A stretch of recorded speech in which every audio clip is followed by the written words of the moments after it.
Ladies and gentlemen, welcome back to Data Dispatch. I hope you guys at least are having a decent day considering the red market. We see Palantir that has a very large pullback along with NVIDIA retreating from all-time highs. And we see a big pullback in the general market after we saw some macroeconomic data that was strong for the economy, but was not good news in terms of reaction for stocks. And we'll be talking about that, what that means here in just a few moments. We also have Cramer. We talked about reverse Cramer theory in yesterday's video because he was talking about tweets. People are going to start buying Palantir at 3:30 in the morning. Came out with another tweet this morning that had some bullish remarks to it. And we see Palantir that has its biggest pullback since August.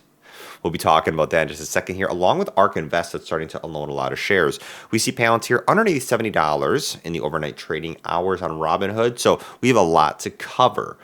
If you are a new or returning viewer, we're getting closer to 22,000 subscribers. I can't believe it. Thank you guys so much. Hit that sub, like, and of course, not a financial advisor, collecting on the data and dispatching it to you. Now, pop it up on the screen. Before we talk about price action, Cramer out here coming at 7:20 in the morning in the pre-market saying Palantir is starting to make its move. Oh, and what happened right after there?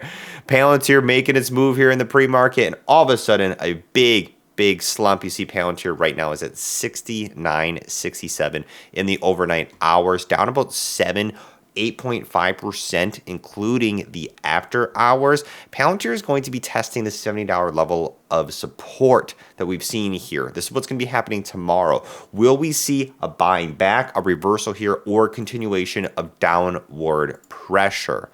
One thing that we do have for Palantir, market cap is sitting at about 159 billion. We see some large investors that are starting to sell off some Palantir stock, more specifically talking about Cathie Wood here. I think also added on top to the negative kind of pressure that we saw in terms of volatility, you have Palantir, they say here, tumbling on Seeking Alpha after ARK Invest sheds over $15 million in shares. Now, according to this post here, Cathie Wood and with ARK Invest here unloaded a total of about 200,000 shares from various ETFs. And Palantir, remember, has been up very, very high since 2024.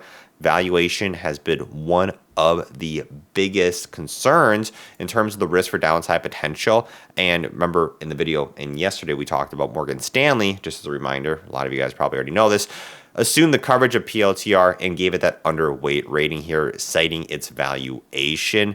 So you got 2 days, a lot of bearish sentiment coming towards Palantir, putting the $60 price target on the shares, talking about that's still below the current price of 71, recent price action of Palantir. I mean, yes, we see it coming down here. We know Palantir's valuation is very high. In terms of the macroeconomic data, I think that's more important on where the general direction of the stocks are going. And if Palantir is going to continue to come down here, hey, that is not too bearish for personally me, because the fundamentals of the business haven't changed. It's not like we've seen a lot of bad news regarding things that are happening within Palantir particularly. These are big trends in the market that are causing some of these highly valued stocks to kind of come more back to reality, which is not necessarily a bad thing, especially for people that have a long-term perspective. Hey, Palantir was just in the $80 range. Now it's $10 cheaper. So it really depends how you're looking at it. It's all about perspective on time horizon. If you're looking here in the short term, if you're trying to trade in the short term in terms of bullish, calls and stuff like that, that's where risk for downside potential is extremely high. Now, let's talk about what happened in the market before we get too far into NVIDIA, and that is the JOLTS report really jolted the market. You have the number of unfilled jobs in the U.S. economy. It spiked to over 8 million in November, according to the Labor Department's job openings and labor turnover report. This is suggesting solid momentum in the final weeks of the year. And this tally was up over 400,000 jobs from the October reading and ahead of the street's forecast for this last reading that was at 7.84 million. So came up even higher than that. This is showing you that there is a lot of resiliency in the economy, and the economy is doing well. This causes the benchmark 10-year Treasury yield here to rise 4 basis points to about 4.7% basically in the wake of this data release. And the market in Wall Street across the board said, holy Toledo, pull this sucker back. And that is because the anticipation of the interest rate cuts now throughout 2025, the probability of that is now falling off of a cliff, literally. That is not what the market wants to hear. We want to keep continuing to see this rate cut cycle into play. That's what the market is trying to price in. And before the market gets too far ahead of itself, it needs to pull back a little bit here. Markets are really, really hoping for the Fed's decision and looking at its influence on rates to continue into that rate cut cycle. However, remember, we've already kind of had some hints from the Fed that basically said, hey, the amount of rate cuts that you were anticipating in 2025, it's probably not going to be like that due to the fact that the target inflation rate is not at its target. Inflation is very sticky here. And one of the concerns with the market is they don't really know with the new administration coming in what, if the tariffs are going to be imposed, what that's going to do to inflation. That's where there's uncertainty ahead of us.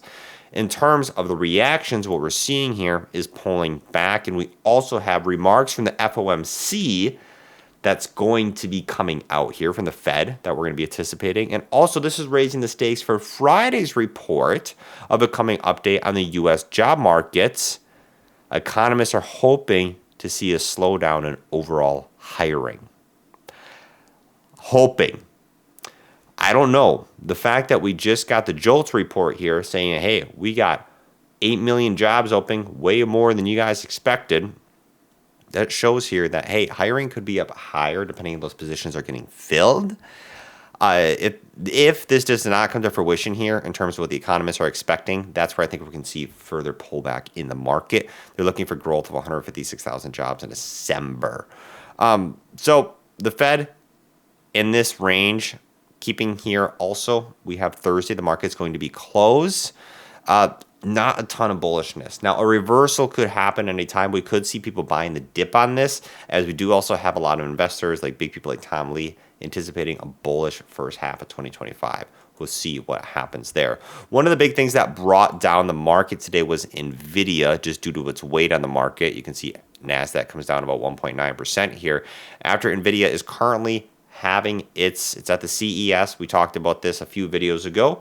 The Consumer Electronics Show, they unveiled their new GPUs, the RTX 50 series, which is superseding the 40 series, and said that their AI Blackwell technology is going to be incorporated into these new chips. And they also talked about, hey, they're working a lot on robots, and they're also partnering with Toyota to help bring AI to their engine stuff. Nonetheless, they're doing a lot. The presentation here, flurry of updates coming with new NVIDIA products. NVIDIA typically releases this type of information at this CES. However, this decline also affects NVIDIA, along with just some of the downward pressure that we're seeing in the market here. And NVIDIA shares currently are sitting at about 140 here. So NVIDIA's at 153 at these record highs, basically, and coming down here back into the 140s. Now, analysts are still staying pretty bullish on NVIDIA. We see price targets still in that 172. You can see right here, we've seen price targets in the 180s, 190s. So if we see a change in the market here, this could be a decent entry point depending on what the time perspective is, and also just depending on what's going to be happening with the other pieces of macroeconomic data. Talk about the Santa rally. It did not show up for 2025. We're seeing a little bit of a change in anticipation. I think a lot of the market was expecting more of a boom, but that's not necessarily a bad thing. A little bit of a cool off here. Nonetheless, we also see some other stocks that we've been tracking. SoFi comes back down under 16. A lot of people like the $16 price for SoFi. We saw it here dropping down to about $14.90 is where SoFi is sitting right now. Looking at some of the other stocks, IWM, the small cap stocks, is sitting at about 222. Kind of consolidating here between the 218s and the 226s. We'll see what happens with the market come tomorrow. So where does that leave you guys for Palantir? What is your prediction down in the comments? Do you think Palantir will be able to hold this $70 level of support, or do you think it'll go down into the $60 zone where Morgan Stanley gives it a price target? Anything is possible. What we do have for Palantir, though, is some support, some decent support. You can see here at the 60s, If the 70s do fail, maybe some consolidation in the mid 60s right here, we will see what happens. Peace out. Take care. Make sure you got your emotions all in line. Have a great night.